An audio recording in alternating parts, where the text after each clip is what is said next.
साहित्य परिषद शाखा नाशिक रोड या संस्थेच्या त्या सदस्य आहेत. नंतर नागपूर येथे 2 मार्च 2020 रोजी संपन्न झालेल्या पहिल्या अखिल भारतीय आंबेडकरी विचार महिला परिषदेच्या त्या अध्यक्ष पदाचा सन्मान त्यांना प्राप्त झालेला आहे. नंतर 2024चा मिसेस नाशिक हा गौरव त्यांना मिळाला आहे. 2014चा पुरस्कार त्यांना बहुमान प्राप्त मिळाला आहे. नाशिक आकाशवाणीवर निवेदिका म्हणून त्यांनी कार्य केले आहे. तर नंतर जी मराठी मायबोली, जी 24 तास, टीव्ही 9 कलर्स मराठी या विविध वाहिन्यांवर त्यांनी मुलाखती प्रकाशित केलेल्या आहेत.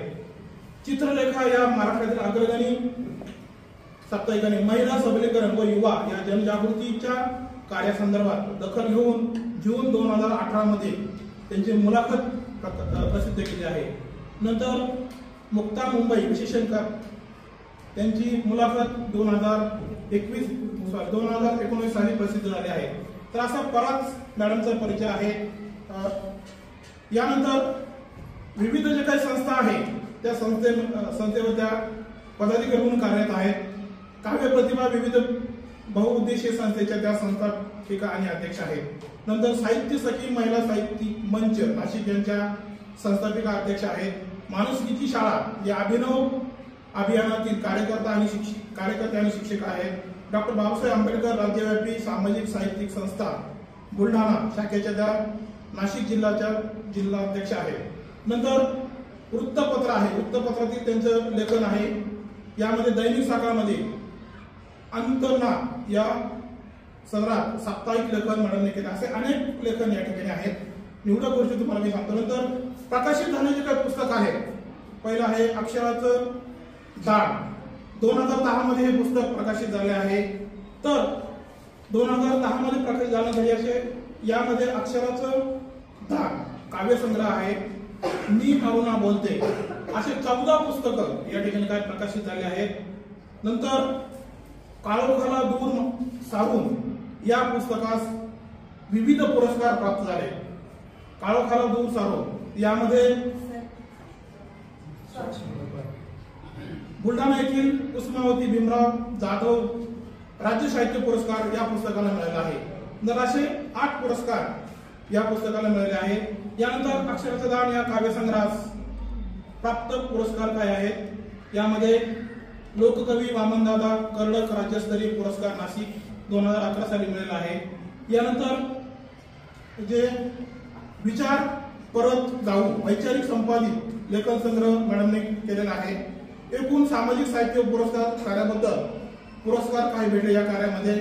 राजमाता राज्य गौरव मालेगाव जिल्हा नाशिक हा पुरस्कार भेटला. जिव्हाळा राष्ट्रीय पुरस्कार नाशिक. मी अरुणा बोलते मधून वैचारिक जागृती केल्याबद्दल पुरस्कार भेटलेला आहे. तर असे अनेक पुरस्कार आणि संग्रह मॅडमने लिहिलेले आहेत. असं वेगळं व्यक्तिमत्व आपल्याला आज लाभलेलं आहे. पुन्हा एकदा मॅडमचं मी टाळ्याच्या गजरामध्ये स्वागत करतोय.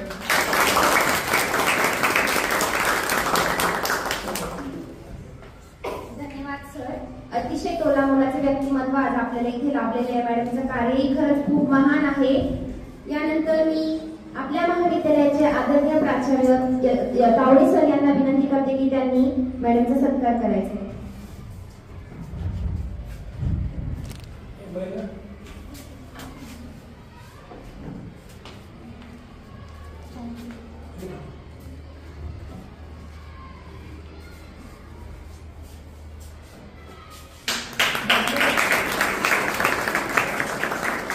धन्यवाद सर.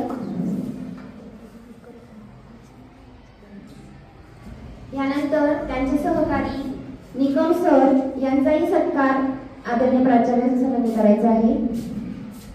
सहकारी पण आहे, माझा नवरा पण. सॉरी.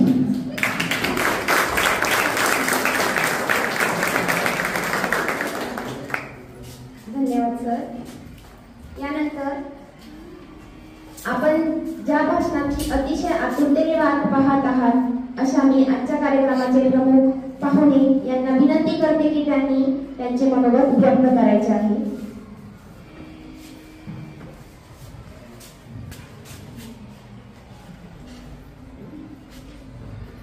एकटीने गेले काही झाड हल्ले नाही. एकटी मी गेले बाई झाड हल्ले नाही, दुकटी मी गेले बाई झाड हल्ले नाही. एकटी मी गेले बाई झाड हल्ले नाही, दुकटी मी गेले बाई झाड हल्ले नाही. साऱ्या जणी गेलो आम्ही, झाड राहिले नाही. हसायचं असते. कळलं का काय होतं मेसेज याच्यातून? संदेश काय?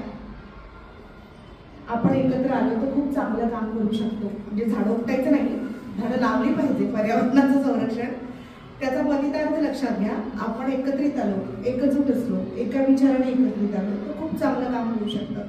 जसे तुम्ही आज इथे एकत्रित झालेला आहात, काहीतरी चांगलं आपल्या गाडी पडावं म्हणून. बहिष्यान शिक्षण मंडळ म्हणजे बिनभिंतीची शाळा. माहिती आहे का तुम्हाला? काल एक व्याख्यान झालं ना मॅडम, सुरुवात काल झाली. तर बहिष्यान शिक्षण मंडळ म्हणजे बिनभिंतीची शाळा. म्हणजे आता तुम्हाला पाठ्यक्रम अभ्यासक्रम शिकवला जातोच, पुस्तकात जे आहे ते, परंतु पुस्तकाबाहेरचं, परंतु तुमच्या व्यक्तिमत्व विकासासाठी, जडणघडणीसाठी पोषक असं अभ्यासेतर उपक्रम आपण जे म्हणतो ना तसं. मग ही आहे बहिष्यान शिक्षण मंडळाची संकल्पना, कन्सेप्ट. आणि त्या अंतर्गत आज मी इथे उपस्थित आहे. माझा आजचा विषय आहे सावित्री तू होतीस म्हणूनच. कथाकथन आहे, मी गोष्ट सांगणार आहे तुम्हाला. गोष्टी सगळ्यांना आवडतात, झूट नाही बोलले का? तुम्ही सिनेमे आणि चित्रपट पाहायला जाता म्हणजे तुम्ही गोष्टच पाहायला जाता, ज्याचं शूटिंग झालेलं असतं, बरोबर? नायक नायिका विलन डिशू फायटिंग न्याव न्याव आणि मग they lived happily together for ever.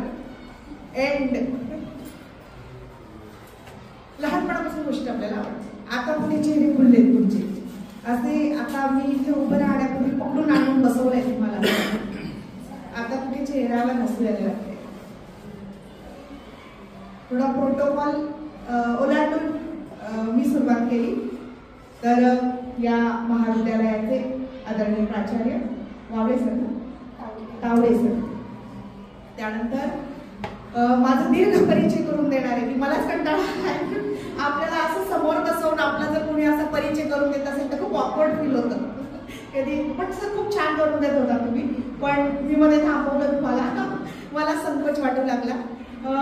तर असे आदरणीय शेळके सर, शेंडगे सर, मी पहिल्यांदा इथे येते म्हणून असं असेल हा, मला नावाच्या कन्सेप्ट क्लिअर नाही तुमच्या अजून, माफ करा. त्यानंतर रणदिवे मॅडम, बहिष्यान शिक्षण मंडळाच्या समन्वयक या महाविद्यालयाच्या, सर्व शिक्षक वृंद, चेहऱ्याने माहिती आहात तुम्ही, मला नावं माहिती आहे, माफ करा, वयामानामुळे होतं तसं. तर हा, आता मला बरं वाटतंय, जरा खुललं. हा, असं हसत खेळत बोलणार होता. पण व्याख्यान म्हणजे तुमच्या डोक्यात असं भरून ठेवलंय ना की 1.5-2 तास रटाळ काहीतरी बोलणार आहे कुणीतरी आणि सांगणार आहे प्रकार, वैशिष्ट्य, पाळायची पथ्य, परिणाम करणारे घटक, नेवर. मी हे सांगणार नाही. आपण बोलू, गप्पा मारू पुढे. मी खूप लांबून आले तुमच्याशी बोलायला. कुठून आले माहिती? हा, लासलगाववरून आलेली आहे मी तुमच्यासाठी. अगदी पहाटे आवरून निघाले मला भेटण्यासाठी. आणि मग असं मी रटाळ सांगून जाणार नाही. ही गोष्ट सांगून जाणार आहे तुम्हाला, जी गोष्ट तुम्हाला अस्वस्थ करत राहील, मधून धडका देत राहील, अशी गोष्ट सांगून जाईल. कारण आपल्याला ढोबळमानाने सगळ्या गोष्टी माहिती असतात. ढोबळमानाने वर त्याची डेप्थ माहीत नसते आपल्याला, त्याची खोली माहीत नसते, त्याची उंची माहीत नसते, त्याची रुंदी माहीत नसते, आपल्याला त्याचा वृत्तांत माहीत नसतो, आपल्याला त्याचा जन्म माहीत नसतो, आपल्याला त्याचा उगम माहीत नसतो, आपल्याला त्याचा प्रवास माहीत नसतो, आपल्याला त्याची वाटचाल माहीत नसते. आपल्याला फक्त वरवर गोष्टी माहीत असतात. कदाचित मलाही काही बाबी वरवर माहिती असतील, कदाचित तुम्हाला त्याची डेप्थ माहीत असेल. सगळ्यांना सगळं माहिती असेल आणि सगळ्यांना सगळं येतं असं अजिबात नाही. आपण कुणीही परफेक्ट नाही, आपण कुणीही परिपूर्ण नाही, अगदी मी सुद्धा नाही. मीही शिकते तुमच्याकडून. असं काय नाही, शिक्षकच शिकवतात विद्यार्थ्यांना, विद्यार्थी खूप गोष्टी शिकवतात शिक्षकांना आणि आम्ही शिकत असतो. आता AI च्या जमान्यात ChatGPT वगैरे आम्ही तुमच्याकडूनच शिकतो. तुम्हाला अधिक बारकावे माहिती आहे असो. तर या महाविद्यालयाचे सर्व सन्माननीय संयोजक तथा तुम्ही विद्यार्थी, आज मी ज्या विषयावर बोलणार आहे तो आहे सावित्री तू होतीस म्हणूनच हा विषय. एका महाविद्यालयात गेले होते. हे माझं खाद्य आहे. ही डायरी माझ्याकडे असते. माझ्या युट्यूब चॅनलवर माझी व्याख्यानं पाहिली ऐकली तर ही माझी सोबत असते नेहमी. तर हे खाद्य आहे. तर मी अशीच हे माझं खाद्य असं उराशी कवटाळून चाललेले आहे. माझ्याबरोबर संयोजक आहेत. आता आम्ही आलो तसं आणि मी एका महाविद्यालयाच्या प्रांगणात गेले आणि मला पाहून पोरं पळायला लागली की सैरावायला. मी त्या सरांना म्हटले की सर का पोरं तर पळायला लागली सैरावायला, मी जर व्याख्यान द्यायला आले. ते मला शांतपणे म्हणाले, ते फार अनुभवी असावे. ते म्हणाले की मॅडम नवीन प्राणी पाहायला किती असेल सर.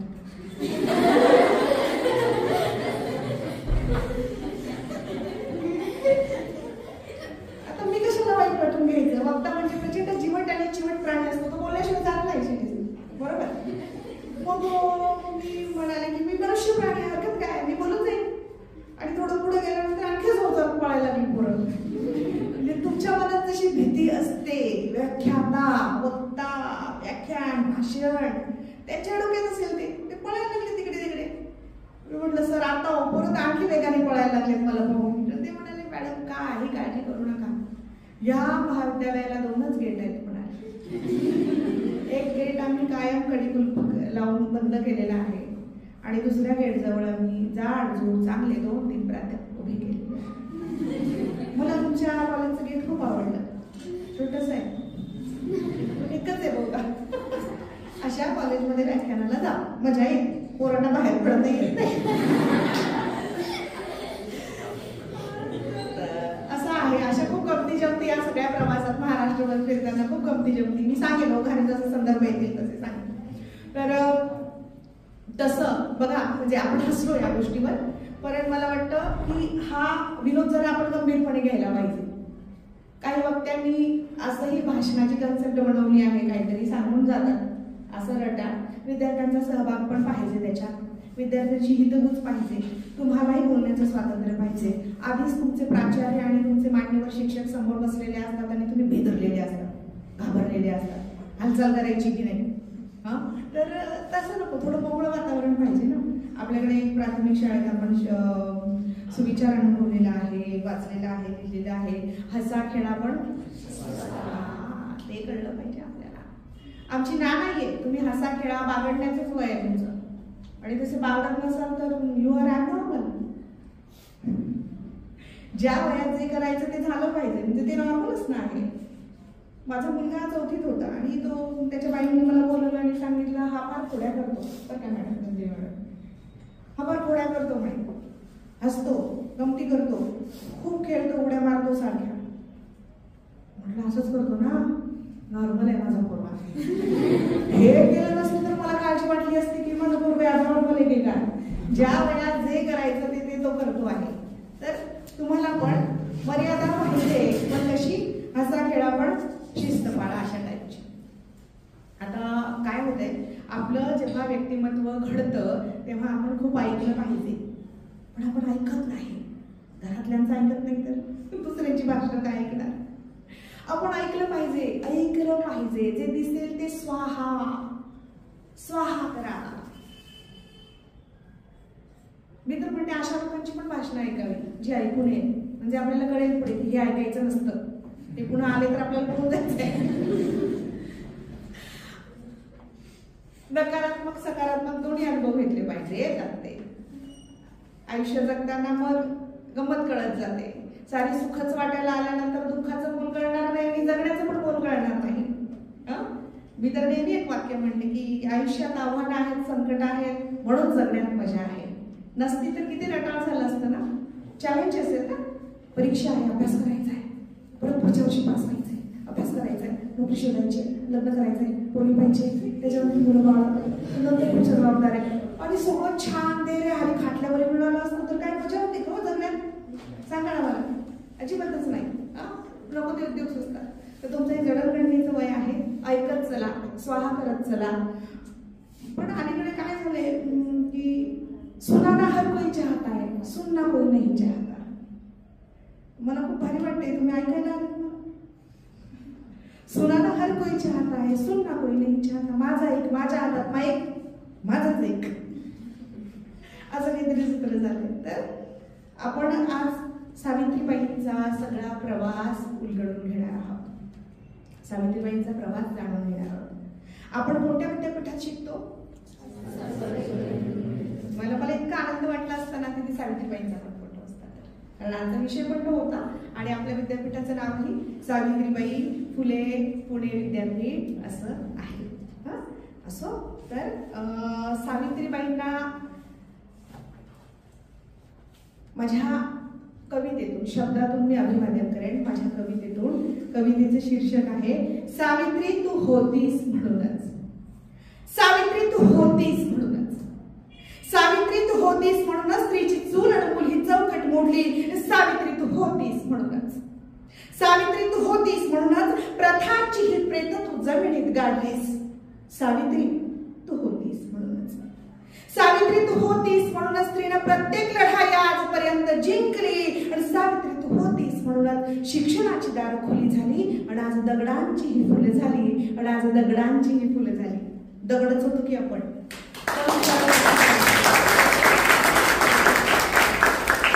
होतो आपण कोणत्या निर्णय प्रक्रियेत? आपली भूमिका पण कधी विचारलं जात होतं? अजिबात नाही. सावित्री तू होतीस म्हणूनच शिक्षणाची दारं खुली झाली आणि आज दगडांची ही फुलं झाली. सावित्री किती आणि काय ती रूप वर्णावी तुझी. सावित्री किती आणि काय ती रूप वर्णावी तुझी. तू अशीशी अनंतात पण हृदयांतरी प्रतिमा तुझी. सावित्री तू दिसतेस मला. सावित्री तू दिसतेस मला माझ्या मनाच्या नभात. सावित्री तू भासतेस मला एक मंगल प्रभात. सावित्री तूच दामिनी. सावित्री तूच दामिनी, तूच स्वामिनी, तूच कांतान, तूच मानिनी माऊली, तूच पडकरी वाघिणी. पारतंत्र्यातील स्वातंत्र्यवादिनी. पारतंत्र्यातील स्वातंत्र्यवादिनी. सावित्रीबाईंना अभिवादन करते आणि माझ्या विषयाला सुरुवात करते. मी तुम्हाला गोष्टच सांगणार आहे. गोष्ट आपल्याला लहानपणापासून आवडते.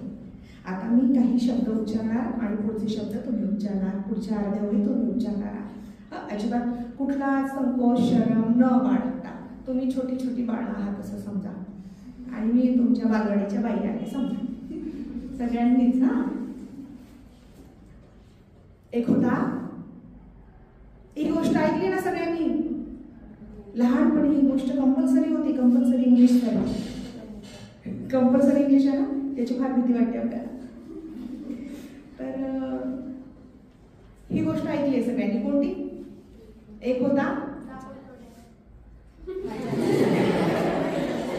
Wrong number. तिने ऐकली असेल पण याच्या आधी एक गोष्ट. एक होता नाही. मी जोपर्यंत अचूक उत्तर येत नाही तोपर्यंत मी एक होता तुम्हाला सुचलं तरी सांगा बरं का. एक होता. यस, कोण बोलली? एक होता. एक होती. आता कशा बरोबर ट्रॅकवर आले. ऐकली नाही गोष्ट?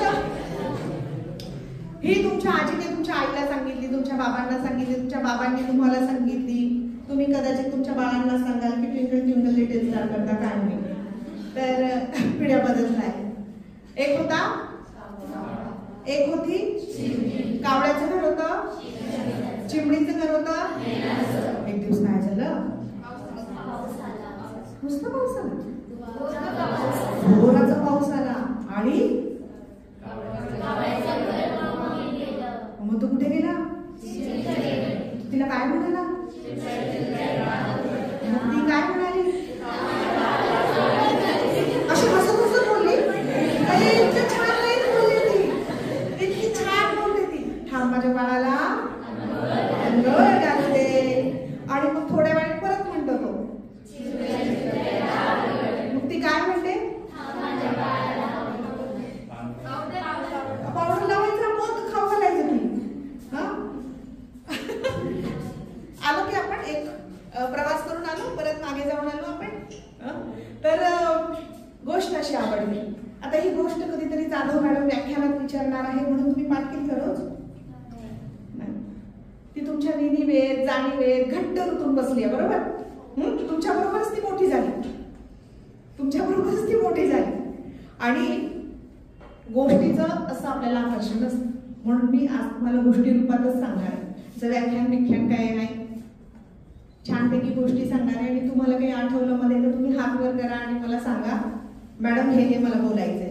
किंवा एखाद्याला असंही वाटू शकतं की मॅडम आता बंद करा, खूप झालं, कंटाळा आला, तरीही ती मोकळीक मी तुम्हाला देते, पण तशी वेळ येणार नाही हा शब्दही देते. हा, बोला, मुक्तपणे बोला. प्राचार्य पण निघून गेलेले, काही अडचण नाही. हा, तर 3 जानेवारी 1831 रोजी साताऱ्यातला नायगावी खंडोजी पाटलांच्या घरी एक गोरीपान तरतरीत सुंदरशी मुलगी जन्माला आली. तिचं नाव सावित्री. काय आनंद झाला माय त्या खंडोजी पाटलाला. साखर वाटली गावभर. आता आपण पुरी जेव्हा पोटात मारतो सर, तेव्हा मी तुलनात्मक विचार करते की प्रगत कोण, खंडोजी पाटलांचा काळ की आपला. पोर जन्माला आली आणि या माणसाने गावभर साखर वाटली, गोडधोडाचं जेवण दिलं. हा आनंद झाला त्या घरात. लाडाकोडाची पोर हळूहळू मोठी होऊ लागली आणि खूप लाडात वाढवलं तिला. एकदा बाबाकडून पैसे घेतले आणि गेली आठवडा बाजारात. आठवडा बाजारात गेली आणि खाऊ घेतला. खाऊ खाते आहे, रस्त्याने येते आहे. रस्त्याच्या बाजूला दिसलं तिला एक खूप मोठा बोळका, गर्दी. आता स्वाभाविक आहे, आपल्याला गर्दी म्हटल्यानंतर उत्कंठा. काय झालंय मध्ये डोकून पाहिजे, बेगाने शादीने अब्दुल्ला दिवाना. काय घेणं नाही देणं नाही, जाऊन डोकं पुसायचं तिथे काय ते पाहायचं. तिथे ती गेली इवलीशी पोरगी, परकरी पोलकी वय तिचं ते नेसलेली पोरगी, आणि तिला वाटलं की काय आहे म्हणून. तर त्या गर्दीच्या मध्यभागी होता पांढरा शुभ्र जगा घातलेला एक फादर, ख्रिस्ती मिशनरी, आणि त्याच्या हातात तशी बारीक बारीक पुस्तकं होती आणि तो मोफत वाटत होता सगळ्यांना. तिला गंमत वाटली, अरे पुस्तक ते मोफत, फुकट फुकट आपल्याला खूप आवडतं. आणि मग ती गेली आणि त्या फादरचा जगा ओढला आणि म्हणाली की मला एक पुस्तक पाहिजे. फादरला गंमत वाटली, आणि पोरगी घाबरतच नाही कोणाला. एवढी गर्दी चिरत आत आली आणि म्हणते मला पुस्तक पाहिजे. त्याला गंमत वाटली, त्याने तिच्या हातात एक पुस्तक दिलं. ती घरी आली नाचत नाचत. घरी आली नाचत नाचत. ते पुस्तक कुणाला दाखव आणि कुणाला नाही असं तिला झालं. आपल्याला होतं की नवीन काही घेतलं तर कपडे चप्पल काही असू देत, रात्री झोपताना एकदा नवीन चप्पल घालून बघतो आपण आणि सकाळी उठल्यावर एकदा घालून बघतो. ती मोठी झालेली नसते, छोटी नसते, ते आपल्याला उत्कंठा असते. अरे बरोबर आहे ना, हे त्या वयात सॉल्व पडलं तुम्हाला. त्या वयात त्या गोष्टी घडल्या पाहिजे म्हणजे नॉर्मल असणं आहे.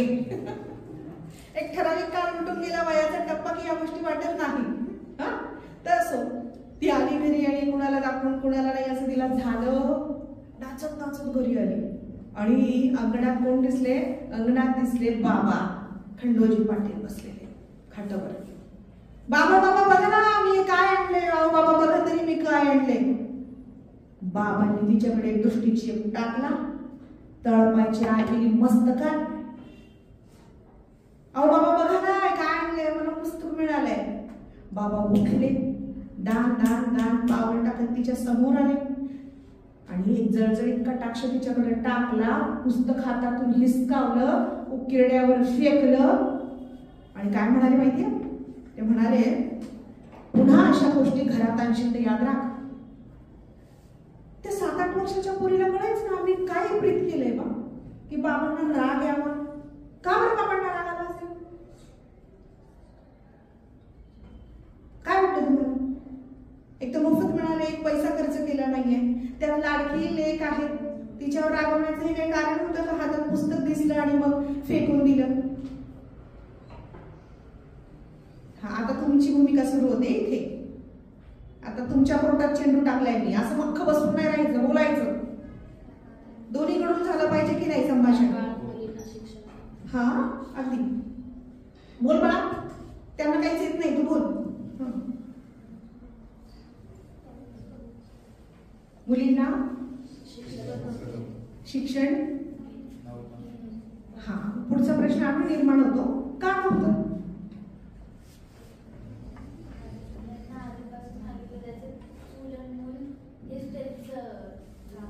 बरोबर, रांधावाडा पुष्टिकार, हे त्यांचं काम आहे. बरोबर. शिक्षणाने काय होतं रे? तुम्ही शिक्षण घेताय, मी शिक्षण घेतले. शिक्षणाने काय बदल होतो का आपल्याला? होतो का? होतो. नाही म्हटले असते तुम्ही म्हटलं असतं ऍडमिशन रद्द करून टाका सगळ्यांना. होतो म्हटलं ते लगेच होतो म्हणाले. काय तुमच्यात काय बदल झाला? आता उच्च शिक्षण घेतात तुम्ही, काय बदल होतो आपल्या व्यक्तिमत्वात, आपल्या विचारात? होतो का काही बदल आपल्या जाणीवांमध्ये, आपल्या संवेदना, आपलं बोलणं, भाषण काही होतं का? काय होतं? तुम्ही अस्वस्थ होता, तुम्हाला प्रश्न पडू लागतात, बरोबर की नाही? प्रश्न पडतात, शंका, समस्या, आणि मग तुम्ही त्यांचा पाठलाग करण्याचा प्रयत्न करता. आणि त्या काळामध्ये अशी आवई होती की बहुजनांना आणि महिलांना शिक्षण द्यायचं नाही, मुलींना शिक्षण द्यायचं नाही. का? आणि बघा आपल्याकडे असे भ्रम निर्माण केले जातात. अमुक एका गोष्टीचं भय वाटावं, तिच्यापासून दूर पळावं माणसांनी, म्हणून आपल्याकडे अफवा पसरवल्या जातात. अफवा. अलीकडेच एक अफवा पसरवली होती आणि त्याच्यात कितीतरी लोक वारले. आता ट्रेनचा दुर्घटना झाली की आग लागली आहे ट्रेनमध्ये आणि ती माणसांनी उड्या मारल्या आणि अशी मरणार होती. जर आग लागली असती तर तशी मेली नसती कदाचित. का? आग लागलेली नव्हती, कुठेतरी अफवा पसरवली. आणखी कुठल्या तरी मुंबईच्या त्या परेलच्या का कुठल्या याच्या जिन्यावर पण तसंच झालं होतं सर, प्लॅटफॉर्मच्या, नाही का? प्रेतांचा खच पडला होता. आपला देश म्हणजे अफवांचं पीक घेणारा देश आहे. ज्वारी, बाजरी, गहू, तांदूळ नंतर येतात, आपल्याकडे अफवांचं पीक खूप मोठ्या प्रमाणात येतं. असो तर मुलींनी शिक्षण घेतलं तर काय होईल? महिलांनी शिक्षणापासून दूर राहावं यासाठी काही आवया किंवा भ्रम किंवा अफवा पसरवल्या होत्या की जी बाई शिकेल तिचा पती जर जेवायला बसला तर त्याच्या ताटात अन्नाऐवजी आळ्या येतील. बघा बघा असं होतं का? असं काही झालेलं नाही. माझा नवरा बसला इथं, विचारा. किंवा काय होईल? दैनिक प्रकोप होईल, पृथ्वीचा नाश होईल, हे सगळं नष्ट होईल, विषयाची परीक्षा नको म्हणून बाया शिकतच नव्हत्या आणि बायांना कोणी शिकवत पण नव्हतं. पण काय झालं? त्या काळात बाईच्या हातात पुस्तक म्हणजे बापरे, धर्मविरोधी आहे, मग काय करावं? आता त्या काळाच्या विचारांचा पगडा खंडोजी पाटलांच्या पण मस्तकावर होताच, विचारांवर होताच. मुळात काय होतं? शिक्षण घेतलं की माणूस विचार करू लागतो, त्याला प्रश्न पडू लागतात, तो लॉजिकल बोलू लागतो, तो लॉजिकल लिहू लागतो, तर्कसंगत कार्यकारी भाव शोधू लागतो. हे असं का करायचं? तो आईला पण विचारते ती व्यक्ती. आई जर जुनाट पद्धती अंधश्रद्धा सांगत असेल तर हे असं का करायचं? बरोबर आहे का? बहुधा आपण खूपदा विचारतो घरच्यांना असे प्रश्न की हे का करायचं आहे? काही अंधश्रद्धा किंवा काही प्रथा परंपरा सांगितल्यानंतर ते म्हणतात गप, तुला काय करायचं, जेवढं सांगितलं तेवढं कर. हे उत्तर असू शकत नाही. उपास, तापास, व्रत, वैकल्ये का करायची? हा प्रश्न कधी पडला का तुम्हाला? हा प्रश्न कधी पडला का तुम्हाला की सगळी उपवास, व्रत, वैकल्य बायांसाठी आहेत, पुरुषांसाठी नाही? मी बायस बोलत नाही, बोलणार नाही. मी फक्त लॉजिकल आणि सत्य बोलते. नवऱ्याच्या दीर्घायुसाठी अनेक व्रत आणि उपवास, तापास आहेत. कोणते आहेत? कोणते आहेत? हरतालिका आहे, वटपौर्णिमा आहे, आणखी कोणते कोणते असतील ते उद्या पण आहे. ढवळा, पांढरा, तांबडा, कोणता गुरुवार, मंगळवार असेल तो मी करत नाही, त्यामुळे मला ऍक्युरेट माहीत नाहीये, पण हे बायका करतात. आता मला सांगा, महिलांच्या दीर्घायुसाठी पुरुषांचे उपवास कोणते?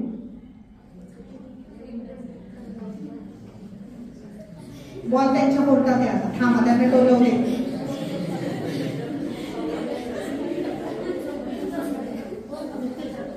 सर तुम्ही करता? मॅडम काहीतरी म्हणत शंका आपण सोडवली. नथिंग नाहीये. हे प्रश्न कधी पडले का रे आपल्याला? पडले का मॅडम हे प्रश्न? हे आत्ता पडले, आपण शिकल्यानंतर आपण विचार करू लागलो, आपण सजग झालो की असं आहे, काय म्हणते तू कर, प्रथा आहे, परंपरा आहे, आज सांगते. पण का हे प्रश्न तुमची पिढी विचारू लागली आहे? कारण का तुमची पिढी शिक्षित झाली, तुमची पिढी सुशिक्षित झाली. आता मी जरा भेद उलगडून सांगते. शिक्षित असणं म्हणजे सुशिक्षित असणं नाही. काही लोक फक्त शिक्षित असतात, त्यांच्यात बदलच झाले नसतो, त्यांच्याकडे डिग्रीचं भेटवलं असतं. तुमच्या जर व्यक्तिमत्वामध्ये बदल होत नसेल तर तुमचं शिक्षण कुचकामी आहे. सुशिक्षित असणं वेगळी गोष्ट आहे. तुम्ही शिक्षित आहात म्हणजे फक्त साक्षर आहात, तुमच्या व्यक्तिमत्वात काहीच विचारांमध्ये फरकच पडलेला नाही म्हणजे तुम्ही सुशिक्षित नाही आहात. शिक्षणाचं ध्येय आहे तुम्ही सुशिक्षित व्हायला हवं, सुसंस्कृत व्हायला हवं. असो तर शिक्षणाने माणसाची विचार प्रक्रिया वेग घेते, त्याला प्रश्न पडू लागतात आणि बाह्यांनी प्रश्न विचारले तर हो. त्या काळात हे सण होण्यासारखं होतं का? अजिबातच नाही. एक तर बाहेर पडायची परवानगी नाही, चूल आणि मूल, रांधावाडा आणि उष्टी काढा एवढंच काम. आणि मग सावित्रीच्या हातात ते पुस्तक पाहून तळपायच्या आतील मस्तकात पुस्तक फेकलं. त्या दिवशी ती खूप रडली, ओरडली, भेगली. तिला वाटलं पाय आपटले तर बाबा म्हणते जाय माय तुला पुस्तक पाहिजे घेऊन येऊ करण्यावरून. पण बाबा तिचाच वागतो.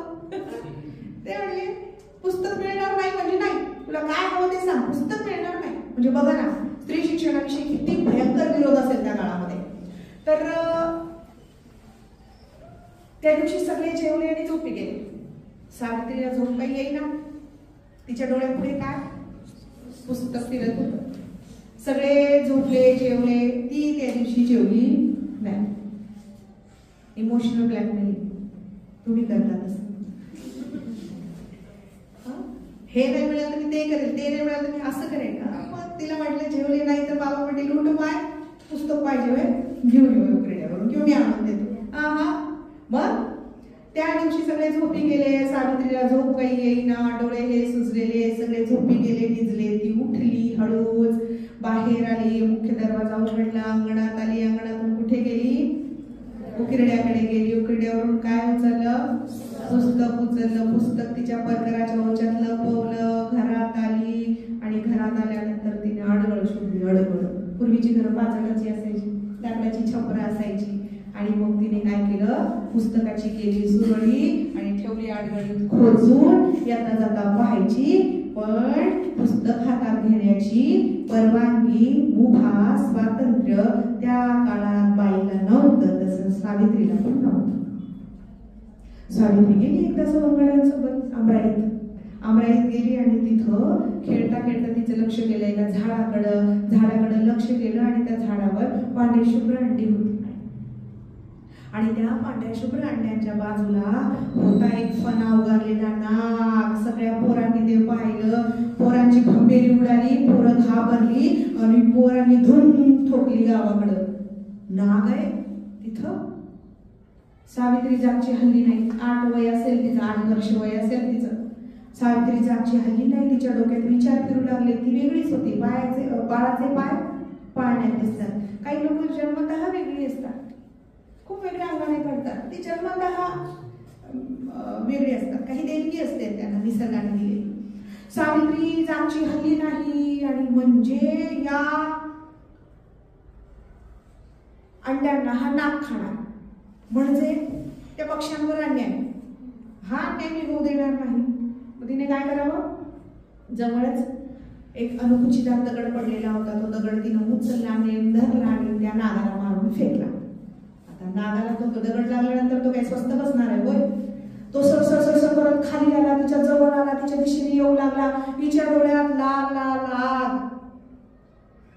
तो तिच्या दिशेने सरसर करत आला. काय करावं तिला सुचेना. जवळच एक लाकडाचा दांडगा पडला होता. तो तिनं उचलला आणि नाग तिच्या पायाजवळ आला. तो तिला चावला. तेवढ्यात तिने त्या दांड्याने त्याच्यावर वार करायला, सपासप वार करायला सुरुवात केली.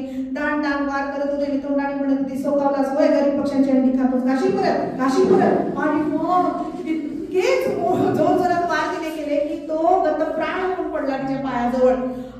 आणि मग गलबल ऐकू आली. गावाकडून सगळी पोरं घेऊन आली आपल्या पालकांना. आणि त्याच्यात खंडोजी पाटील सुद्धा होते. खंडोजी पाटलांनी पाहिलं रे पोरीचा अवतार, तो परकराचा ओचा खोचलेला, केस पिंजारलेले, डोळ्यात आग आणि डोळे विस्पारलेले. आणि पाहतो तर काय, तिच्या पायाजवळ नाग गतप्राण होऊन पडलेला. ते तोंडाने की मोठ्याने काही बोलले नाही, पण त्यांचे डोळे बोलत होते. त्यांचे डोळे काय म्हणत होते? त्यांचे डोळे म्हणत होते ही पोर काहीतरी वेगळी आहे बरं. ही पोर साधी सुधी नाही, ही पोर काहीतरी वेगळी आहे. आणि मग काय, आणि त्यावेळी काय बायकांचं असं काही जाहीरपणे कौतुक करायचे दिवस नव्हते ते. आता पण करत नाही तशी पूर्वी मंडळी.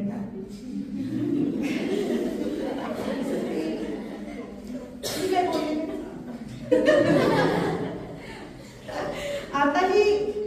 कर्तबगार वगैरे स्त्री असली आणि फार तिचं सगळ्यांसमोर कौतुक करण्याचे आजचे पण दिवस नाहीत. काय माहिती काय पुढे प्रॉब्लेम तोच आहे ना, शिक्षित आणि सुशिक्षित.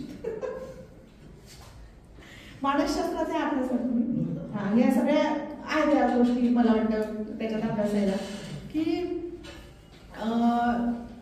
जडणघडण कशी झाली आहे किंवा माझ्यापेक्षा कोणीतरी सरस ठरत आहे ते मी जाहीरपणे कसं काय सांगू का असं बरोबर आहे का असं होतं. अगदी घरापासून होतं हे स्टार्ट पर्यंत होतं अगदी. असो तर सगळे घरी गेले. खंडोजी पाटलाने विचार केलाय पोरीचे हात पिवळे करून टाकावे. पोरगी पुस्तक आणते, पोरगी नागाला मारते, पोरगी पराक्रमी आहे आपली. तर त्यावेळी 8 वर्षांची सावित्री आणि 9 वर्षाची सावित्री आणि 12 वर्षांचे ज्योतिबा यांचं लग्न. गोऱ्यांच्या घरातले ज्योतिबा लग्न झालं. आता मी यांची वय सांगितली, तुम्ही तुमच्या वयाचे काही कॅल्क्युलेशन करू नका, काळ बदललेला आहे. किती अन्याय बघा ना. म्हणजे त्या मुलीला लग्न म्हणजे काय, संसार म्हणजे काय, नवरा म्हणजे काय काही कळत नाही आणि तेव्हा तिचं लग्न लावून दिलं. अगदी पाण्यात पण लग्न साखरपुडे व्हायचे. अगदी पोटात बाळ असताना पण तुला मुलगा झाला तर, तुला मुलगी झाली तर मग आज आपण लग्न लावूया. म्हणजे मत स्वातंत्र्य कुठं आहे इथं? काहीच नाही. हे असं असायचं. तर सावित्रीचं लग्न झालं. सावित्री छानसा शालू नेसली होती आणि सावित्री निघाली सासरी जायला. सासरी जायला निघाली आणि आपल्या बरोबर काय घेतलं माहिती का? तिचा सगळा जीव तिच्याकडे. बाहुल्या बोळक्या सगळं होतं पण तिने ते घेतलं नाही. तिचा सगळा जीव त्या आडगळीत सुरळी करून ठेवलेल्या पुस्तकात. त्या बाईचं आणि पुस्तकाचं काय नातं असेल? त्या बाईचं शब्दांचं आणि अक्षरांचं काय नातं असेल ते आता आपल्याला उलगडत आहे. काही माणसं विशिष्ट कार्यासाठी जन्माला आलेली असतात. लाख अडचणी येऊ देत, संकट येऊ देत, आव्हानं येऊ देत. तर सावित्रीने काय केलं? सगळ्यांची नजर चुकवून सुरळ केलेलं पुस्तक घेतलं, आपल्या शालूच्या कोपऱ्यात लपवलं पदरात आणि सासरी आली बाई सावित्री. सासरी आल्यानंतर नव्या नवरीनं काय शोधावं? आधी काय शोधलं? अडगळ. आम्हा बायकांचं आखं आयुष्य अडगळीत गेलं माय. इथं बी अडगळ शोधली का? पुन्हा सुरळी पुस्तकाची, पुन्हा तिथे. कारण जे माहेरी होतं तेच सासरी. पळसाला पाना घरोघरी. मग जे विचार त्यांचे तेच विचार यांचे. मग काय करूया आता? पुस्तक आणले, पुन्हा दडवून ठेवूया. आणि मग काय नित्य कामं सुरू झाली. सावित्री येताना जाताना ते पुस्तक पाहायची पण तिला डोळे भरून ते पुस्तक पाहता येत. पण तिची अभिलाषा तरी काय होती, तिची अपेक्षा तरी काय होती, तिची इच्छा तरी काय होती की त्या पुस्तकाच्या मुखपृष्ठावर असं हात फिरवावं. त्यानंतर त्या कोऱ्या पानांचा श्वास भरून, मन भरून सुगंध घ्यावा. किती किरकोळ अपेक्षा होती तिची. पण त्या कारणाने ती पूर्ण होऊ दिली नाही. तिला सतत सतत सतत तिला अक्षरांची ओळख होती, तिला शब्दांची ओळख होती, तिला ओचा ठो कळत नव्हता पण तिला पुस्तकाचं आकर्षण. मग सतत त्या गोष्टीला विरोध. मग एक दिवस काय झालं? सासूबाई म्हणाल्या. काय म्हणाल्या? सासूबाई म्हणाल्या, साऊ इकडे ये. आज ज्योतिबाला शेतात तू शिदोरी येऊन जायचीस. माय माझ्या सावित्रीला काय आनंद झाला. पहिली सून असेल, सासूनं काम सांगितलं आणि आनंद झाला आणि खूप आनंद झाला.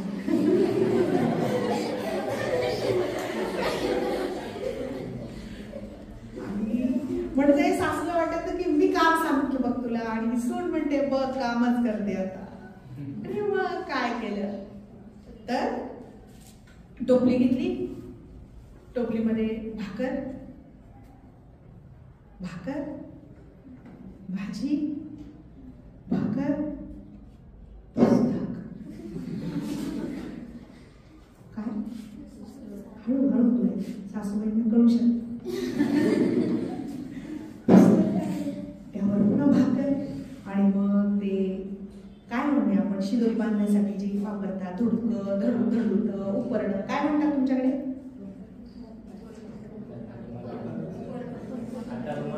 रुमाल वापरतात. पूर्वी ते फार सुंदर होतं, ते त्याचा सुगंध फार छान यायचा, त्याचा वास नाही यायचा. वास म्हणतो आपण कशाला, पण सुवास यायचा, सुगंध. वासाला पण अर्थ आहे बघा ना, वासाला पण अनेक लोक सुवास यायचा.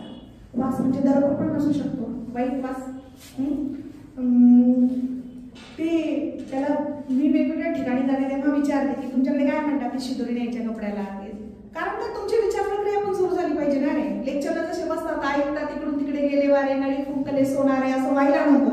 तुम्ही पण बोला, ते तुमच्या लक्षात राहील की मी कशाला उत्तर दिलं होतं, मॅडम काय सांगत होत्या, काय रेफरन्स होता. तर त्याला धुडकं, धडकं, उपरणं काय म्हणतात, त्याचा सुगंध येतो, सुंदर सुगंध येतो. आता वापरत नाही आपण, टिफिन वापरतो आता आपण. तर त्याचा ना लोणच्याचा वास येतो, ताकाचा वास येतो, कालवणाचा वास येतो, भाकरीचा वास येतो, दशम्याचा वास येतो. तू झोपते का? परपटरेच्या शेजारी नाही, तिचे डोळेच तसे असू. तर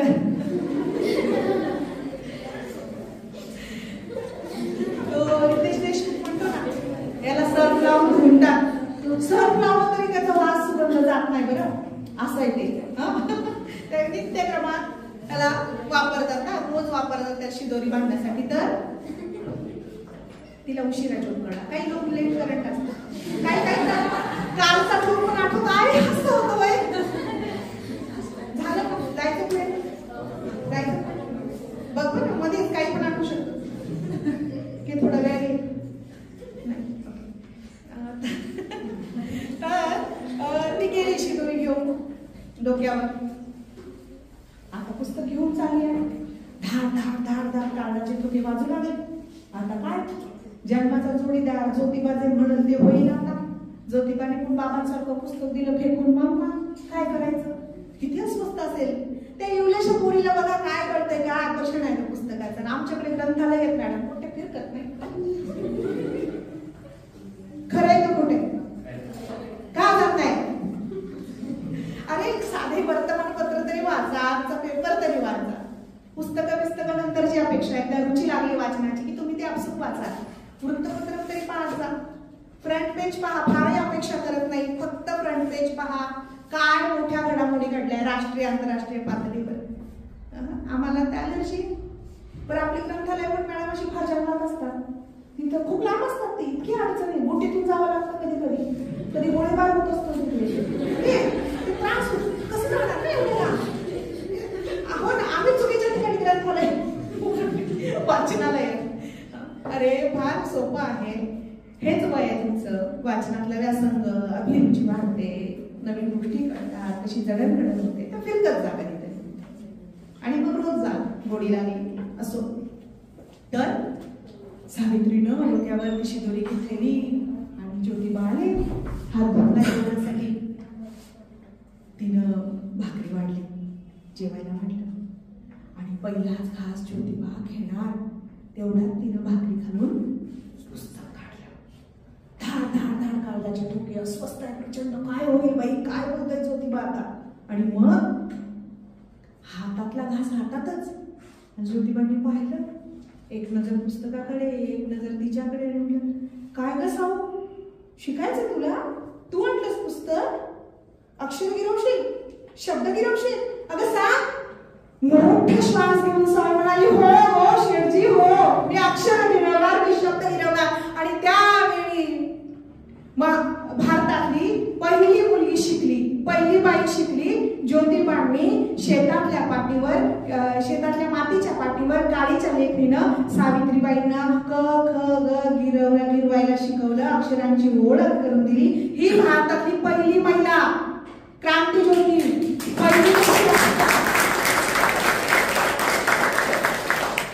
पहिली मुख्याध्यापिका, पहिली प्रशिक्षित शिक्षिका सावित्रीबाई ज्योतिबा फुले. आम्हाला फक्त एवढंच माहितीये, शेणामातीचा मारा व्हायचा, बरोबर का? एवढंच भाषणात बोलले आपण प्राथमिक शाळेमध्ये. हे भाषण केले ना, त्या जायच्या आणि मग शेणामातीचा मारा त्यांच्यावर व्हायचा वगैरे, हेच प्रसंग आपण वारंवार सांगितले. पण आपल्याला सावित्रीबाईंचं चरित्र माहिती नाहीये, म्हणून मी ते सांगायला आलेले. मग सावित्रीबाईंनी तिथल्या मातीच्या पाटीवर, तेव्हा पाट्या नव्हत्या, माती आणि काडीची लेखणी आई गिरवला आणि सावित्रीबाई शिक्षित झाल्या. मी म्हणाले ना तुम्हाला की माणूस शिक्षित झाल्यानंतर तो विचार करू लागतो, तसं सावित्री पण विचार करू लागल्या.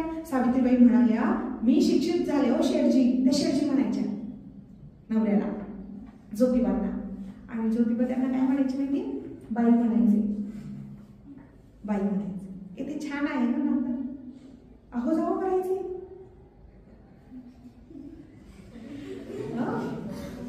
तर आदर दोन्हीकडून नसला पाहिजे ना, गिव्ह अँड टेक. तिथे मी अय म्हणेल, गेलं तर येतं समोर. गिव्ह अँड टेक आहे ना. तुम्ही जसं द्याल तसं तुमच्याकडे परत याल ना. तुम्ही जे पेराल तेच उगवेल. तो मला आदर तुझं म्हणतो, मी पण त्याला आले करेन म्हणते. असं होऊ शकतं ना. तो मला आदर देत असेल तर मी पण त्याला आदर देईन. Give and take. म्हणजे नवरा बायकोच नाही म्हणायचे मी, हे सगळ्या नात्यांमध्ये असलं पाहिजे. तर सावित्रीबाई शिकल्या आणि त्यांनी ज्योतिबांना एकदा प्रश्न विचारला, शेठजी मी शिकले पण माझ्या आया बहिणी अज्ञानाच्या आणि अन्यायाच्या खोलखोल गर्दीत पडल्यात कितपत, कित्येक वर्ष युगानुयुग त्यांना त्याच्यातून बाहेर कोण काढणार? मी एकटी शिकल्यानं प्रश्न मिटणार आहे होय? मग 1 जानेवारी 1848 कुठे कुठे पुण्यात कुठे?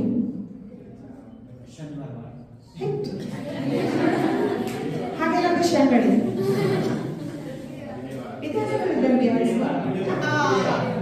तो बोलला तरी तेवढी हिंमत दाखवा. तो बोलला तरी त्याला उत्स्फूर्त सुचलं, कुठला तरी वाडा होता, एवढा डोक्यात होता त्याच्या. 1 जानेवारी 1848 रोजी पुण्यातल्या भिडेवाड्यात मुलींची पहिली शाळा सुरू झाली. 6 मे. पाहिला का भिडेवाडा? खूप मोठा संघर्ष आहे भिडेवाड्यात. म्हणजे भिडेवाडा कोर्ट कचेऱ्यांमध्ये गुंतला होता. म्हणजे त्याच्या राष्ट्रीय स्मारक व्हावं म्हणून अनेक वर्ष तो खटला सुरू होता आणि आता मागच्या वर्षी राष्ट्रीय स्मारक म्हणून ते जाहीर केले. जेव्हा ते राष्ट्रीय स्मारक नव्हतं, अगदी पडायला आलं होतं, तेव्हा मी पाहायला गेले होते. साधारण 5-6 वर्षांपूर्वी गेले होते आणि इतकं वाईट वाटलं मला, इतकं वाईट वाटलं. त्या भिडेवाड्याच्या सागाच्या पायऱ्या मॅडम, त्याच्या खाली दुकान आहे फ्री कमर्शियल आणि भिडेवाडा शोधावा लागतो. मला वाईट असं वाटलं. मी गेले होते एका व्याख्यानासंदर्भातच. मग म्हटलं आता भिडेवाडा पाहून जाऊया आपण. किती दुर्दैवी करंटे आहोत म्हटलं. त्या सावित्रीबाई पुढे शिकलो, त्या सावित्रीबाईंनी कुठे सुरू केलं होतं शाळा पहिली, ती पाहायला पाहिजे. मग गेलो आम्ही तिकडे. गेलो तर खूप पडायला आलेलं वरच्या मजल्यावर. खूप लोकांना विचारलं कुठे भिडेवाडा, कुठे भिडेवाडा, तर कोणाला सांगता येईना. काही म्हणाले इधर आहे भिडेवाडा, पुण्यात आहे. मलाच विचारू लागले. म्हणजे किती वैषम्याची गोष्ट आहे बघा. आणि मग गेलो पुढे आणि मग कुणीतरी सांगितलं की तो दगडूशेठ गणपती आहे ना, त्याच्या समोर आहे तो भिडेवाडा. मला पुन्हा वाईट वाटलं की ज्या अंधश्रद्धाने त्याच्या विरोधात आह्यातभर लढले दोघे जण, फुले दाम्पत्य, त्यांच्या शाळेची, पहिल्या शाळेची ओळख काय तर दगडूशेठ गणपतीच्या समोर आहे तो भिडेवाडा. मग गेलो तिथे गेलो आणि तो सगळा गोडकळी सारेला पहिला पाऊल टाकण्यावर पडतो की काय असं वाटू लागलं. आणि मग मी आता म्हटले की आपण नको जाऊया वरती, नको जाऊया. पण आम्ही पायऱ्यांजवळ थांबलो आणि पायऱ्यांजवळ थांबलो आणि टचकन डोळ्यात पाणी झालं माझ्या. मी म्हटलं कधीतरी सावित्रीबाई गेले आहेत या पायऱ्यांवरून, कधीतरी महात्मा फुले गेलेत या पायऱ्यांवरून, लहुजी वस्ताद गेले, मुक्ता साळवे गेलेली आहे, फातिमा बी गेलेली आहेत या पायऱ्यांवरून. त्या पायऱ्यांची धूळ माथ्याला लावली आणि परत आलो आणि तेव्हा मी कॉलम लिहित होते सकाळमध्ये. मी त्या मग एक मोठा लेख लिहिला, भिडेवाडा कोसळतोय मित्रांनो. आणि खूप वाईट वाटलं आणि तो संघर्ष सुरूच होता. आणि आता मागच्या वर्षी त्याला खूप मोठ्या लढ्यानंतर जतन करणार आहेत आता राष्ट्रीय स्मारक म्हणून. असो, तर सावित्रीबाई आणि ज्योतिबांनी शाळा सुरू केली. आता हा प्रसंग तुम्हाला माहिती आहे. त्यांना शाळेत जाताना खूप त्रास दिला जायचा. कर्मठ जे मनोवादी होते ते त्रास द्यायचे. मुलींना शिकवायला होते बाई म्हणजे का. मग त्यांच्यावर शेणा मातीचा दगडाचा मारा करणं, अश्लील बोलणं, शिव्यागाळ करणं हे व्हायचं, हे नित्याचं. पण एक दिवस काय झालं, विपरीत घडलं, खूपच विपरीत घडलं. सावित्रीबाईंनी डोक्यावर पदर, काळजाशी पाठी पुस्तकं कवटाळून चाललेले आहे, पुस्तकं कवटाळून चाललेले आहे आणि ते धटिंगण मव्वाली असतात ना, ते थांबलेले आहेत तिथे आणि ते म्हणतात, ए बाई माग फिर. सावित्री सावित्रीबाईंची नजर पुढे झपाझप पावलं टाकत चालल्या. त्यांच्या डोळ्यासमोर त्या 6 मुलींचे लेवले चेहरे आहेत. या मुली माझी वाट पाहत असतील. त्या कुणालाच म्हणतात होय. बघा, ध्येयाप्रती जायचं असेल तर कुणाचाही विचार करायचा नाही. आपलं फक्त ध्येय दिसलं पाहिजे आपल्याला. माशाचा डोळा. सावित्रीबाई चालल्या आणि झपाझप पाऊल टाकत असताना मध्ये आपण कुणाकडे दुर्लक्ष केल्यानंतर ते आणखी चेकाळतात, पिसळतात. तशी ती मवाली आलीच सगळी पुढे मंडळी आणि म्हणे तिचा हात पकडू लागला तो मवाली. त्यात म्हणाला की ए बाई मागं फिर, नाही तर भर रस्त्यात तुला बेअब्रू करीन. महिला अत्याचार याची बीजे तिकडे. कुणी बाई जाऊ लागली पुढे, उजवी ठरू लागली, प्रतिकार करू लागली की तिच्यावर नियंत्रण, वर्चस्व मिळवण्याचा प्रयत्न. ही आसुरी धूप आहे. तर सावित्रीबाई काही मागे हटे ना. सावित्रीबाई चालल्या तितक्या तो धटिंगत चेकळला आणि त्याचा हात पकडू लागला आणि म्हणाला भर तू थांब, नाही तर तू घरी जा परत. मुलींना शिकवायला जायचं नाही तर भर रस्त्यात तुला बेअब्रू करेन. इतका वेळ थांबलेली सावित्रीबाई थांबली. सावित्रीबाईंनी डोईवरचा पदर खाली, कमरेला खोचला, जवळची पुस्तकं जवळच्या मोठ्यावर ठेवली आणि मान फिरल्या. दान दान दान पावलं टाकत त्याच्या समोर आल्या. त्याच्या डोळ्यात डोळे घालून पाहू लागल्या. सगळ्यांनी श्वास रोखले. आता काय करणार ही एवढी पोर. आणि सावित्रीबाईंनी त्या धटिंगणाच्या जोरदार थोबाडीत खाली.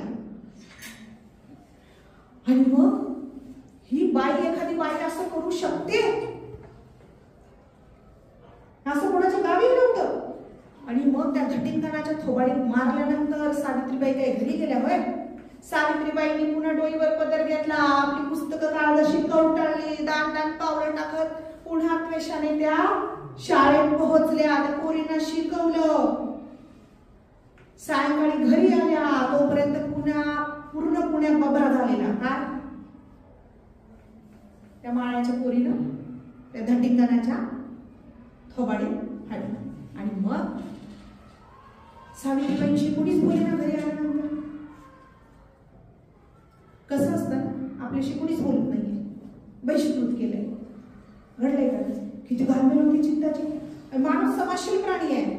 त्याला सतत वाटतं माझ्याशी कुणीतरी बोलावं, मी कुणाला तरी काहीतरी सांगावं. आणि सावित्रीबाई घरी आल्यानंतर कुणीच त्यांच्याशी बोले ना.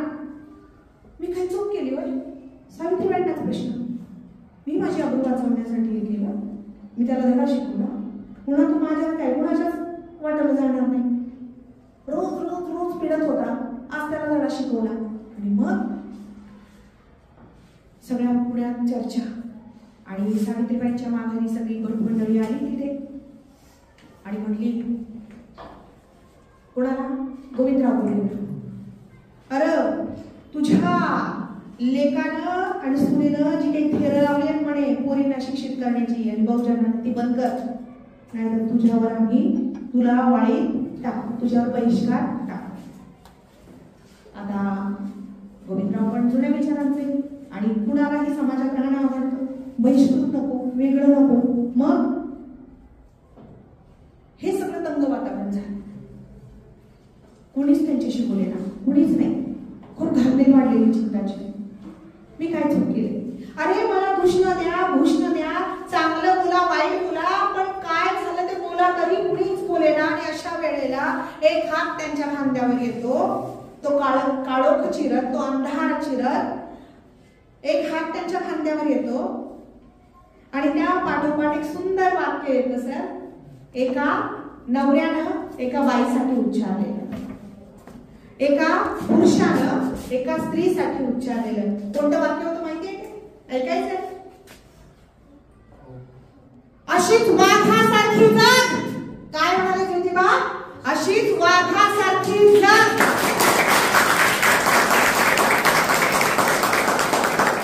आणि जन्माचा साथीदार आपल्या बरोबर उभा असेल ना ठामपणे, अख्खं जग आडवं जाऊ देत बाईला परवा नसते. बरोबर आहे? प्रत्येकाच्या आयुष्यात एक ज्योतिबा असावा असं मला वाटतं. नॉट नेसेसरी तो तुमचा नवराच असेल, तो तुमचा प्रियकर असेल, तो तुमचा काका मामा असेल, तो तुमचा आजोबा असेल, ते तुमचे वडील असतील, तो तुमचा मित्र असेल, भाऊ असेल, कोणी असेल.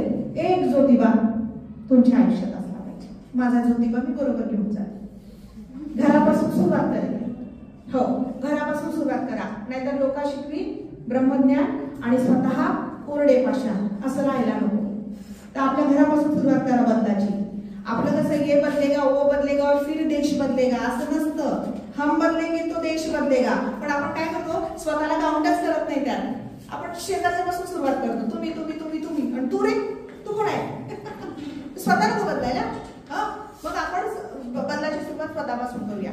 तर ते झालं आणि एक दिवस हे शाळेत जाऊन परत येत आहेत आणि गोविंदराव गोरे हात मागे बांधलेले आणि अस्वस्थ होऊन खूप एरझाऱ्या मारतायत. या दोघांनी पहिलं पाऊल घरात ठेवलं तरी गोविंदराव म्हणाले तिथंच थांबा,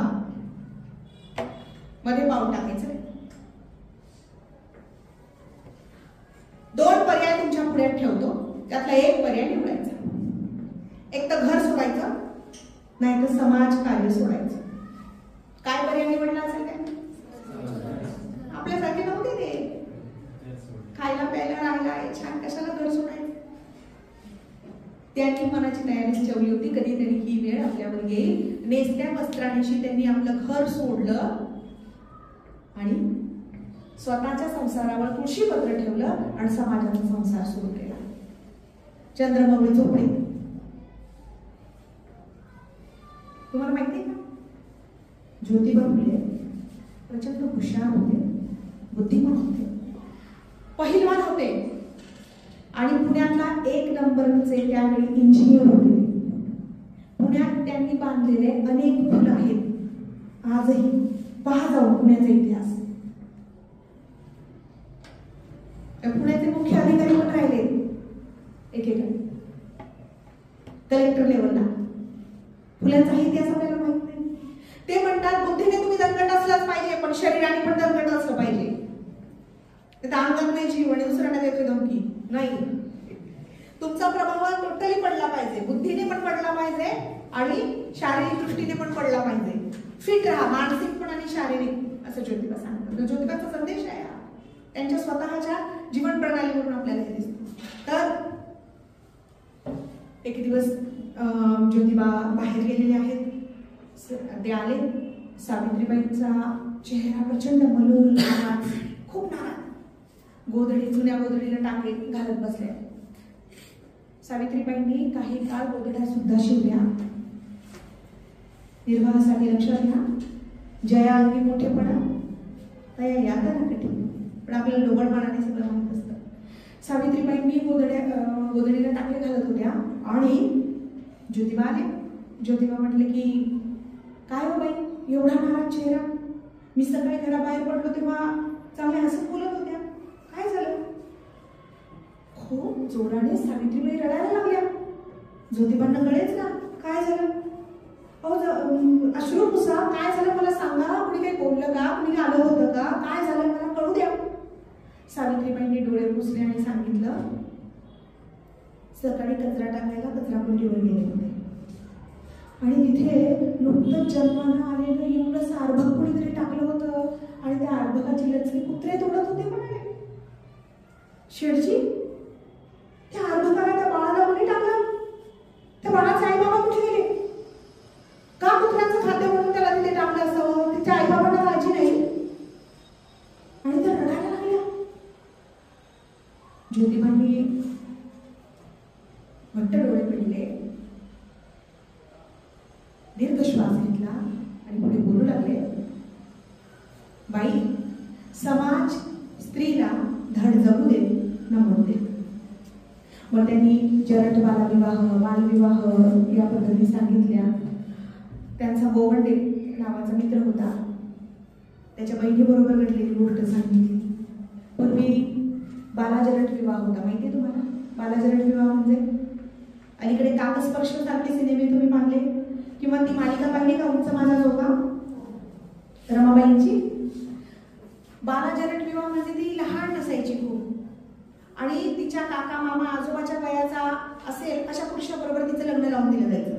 आता नैसर्गिक बाब आहे, तो वार्धक्याने आजाराने मरायचा, ती आई तारुण्यात आलेली असायची आणि ती विधवा व्हायची आणि मग अशा तरुण विधवेचा उपभोग नात्यातलाच किंवा आजूबाजूचा कोणीतरी माणूस घेणार, त्यातून तिला गर्भारपण आलं तर त्यातून अशी लेकरं जन्माला घालून ती कुत्र्याचं खाद्य म्हणून टाकली जायची. इतकं भयावह होतं. उमा कुलकर्णींचं एक पुस्तक आहे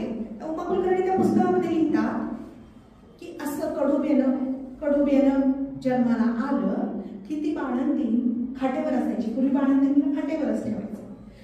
आणि असं बाळ जन्माला आल्यानंतर ते खूर असतं ना 4 खाटांचं, त्या एका खुराखाली ते बाळ ठेवायचं आणि त्या बाळंतीला स्वतःला त्या खाटेवर जोरात बसवायचं आणि त्यातून ते बाळ मरायचं आणि मग ते बाळ मरायचं.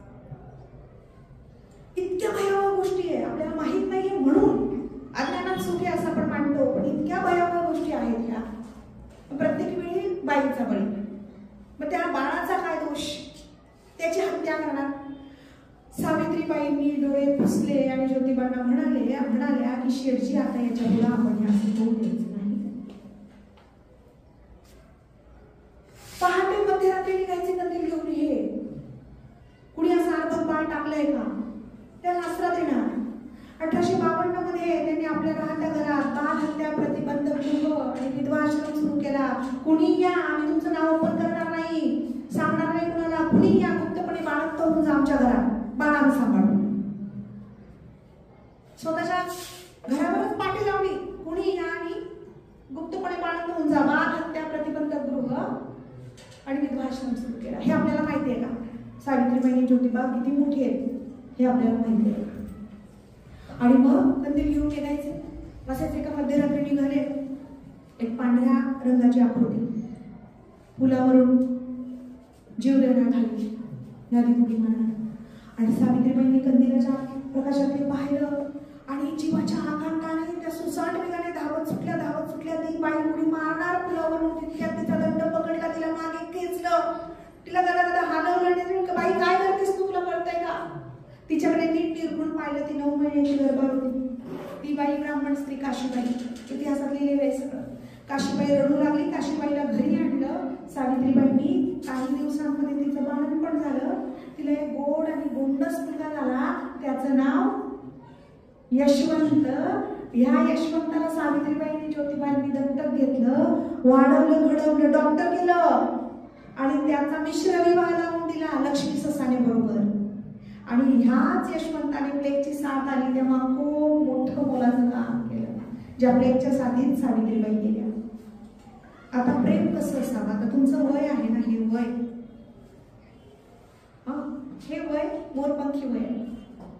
प्रेमाच्या कन्सेप्ट संकल्पना आपल्याला मिळत नाहीये. प्रेम कसं असावं एक उदाहरण देते. सावित्री आणि ज्योतिबांसारखं असावं. सावित्रीबाईंना जेव्हा मुलबाळ होत नव्हतं तेव्हा घरची मंडळी सारखी म्हणायची, काय दुसरं लग्न कर, दुसरं लग्न कर. त्या बाईला नाही म्हणणार. बघा बरं का, माइंडसेट पण इतका जुनाट आहे. म्हणावं असं मी म्हणत नाहीये, पण कसा एकांगी विचार प्रत्येक वेळी केला जातो. अगदी आजही होत असेल तर तू दुसरं लग्न कर, आम्हाला नातवंड पाहायची आहे. 10 वेळा 100 वेळा तेच होऊ लागलं. तेव्हा ज्योतिबा म्हणाले, ठीक आहे, तुमचं म्हणणं आहे ना, दुसरं लग्न कर, पण माझी एक अट आहे. ती अट तुम्हाला मान्य असेल तर दुसरं लग्न करतो. ते म्हणले, बोल बाबा बोल. पडत्या फळाची आज्ञा तयार झालाय. दुसरं लग्न करण्यापूर्वी दोघांची पण वैद्यकीय तपासणी करून घेतो आम्ही. किती प्रगत होते काळाच्या पुढे. बघा, काळाच्या पुढे विचार करणाऱ्यांना द्रष्ट म्हणतात. द्रष्टे होते ते म्हणले, आमच्या दोघांची मेडिकल चेकअप करून घेतो आधी. XXY माहिती असेल तुम्हाला, माहितीच पाहिजे. बऱ्यापैकी मॅच्युअर आहात तुम्ही. मुलगा केव्हा होतो, मुलगी केव्हा म्हणते, विज्ञानाने होते सिद्ध केलं. मग प्रत्येक बाईला दोष का? मग ते म्हणे वैद्यकीय तपासणी करून घेतो. आणि वैद्यकीय तपासणीमध्ये जर असं आढळलं की इच्छा दोष आहे म्हणून मुलबाळ होत नाही तर मी दुसरं लग्न करतो. पण जर वैद्यकीय तपासणीत हे आढळलं की दोष माझ्यात आहे तर हिचं दुसरं लग्न लावून देतो, चांगलं नवं देव पाहू. सासरच्यांनाही मान्य होईल का? कोणत्या सासरच्यांनाही मान्य होईल का? अजिबात नाही. त्या दिवसापासून ते म्हणालेच नाही की दुसरं लग्न कर.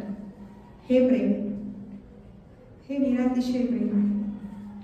हे नितांत प्रेम आहे. एकदा जन्माला जोडीदार म्हणून त्याला स्वीकारलं, तो हयातभर मी त्याची काळजी घेईल, हयातभर त्याचे हक्क अधिकार मी त्याला देईल, त्याचं स्वातंत्र्य मी त्याला देईल, त्याचं भूमिका मत निर्णय स्वातंत्र्य मी त्याला देईल. हे आहे खरं प्रेम. मग तू तिकडं वागवत होती, तिकडं वागेल, कशी का बोलली, हे प्रेम नाहीये. लक्षात घ्या, तुमच्या कन्सेप्ट थोड्याशा बरोबरचे आहेत ना. प्रेम फार अगाध अफाट आणि सुंदर गोष्ट आहे. प्रेम केलं पाहिजे. प्रेम फक्त व्यक्तीवर नाही, प्रेम आई बाबांवर करता येतं, पुस्तकांवर करता येतं. बरोबर का? आपल्या प्रेम या कन्सेप्ट पण किती खुजा आहे. प्रेम देशावर करता येतं, प्रेम मातृभूमीवर करता येतं, प्रेम महाविद्यालयावर करता येतं, प्रेम शिक्षकांवर करता येतं.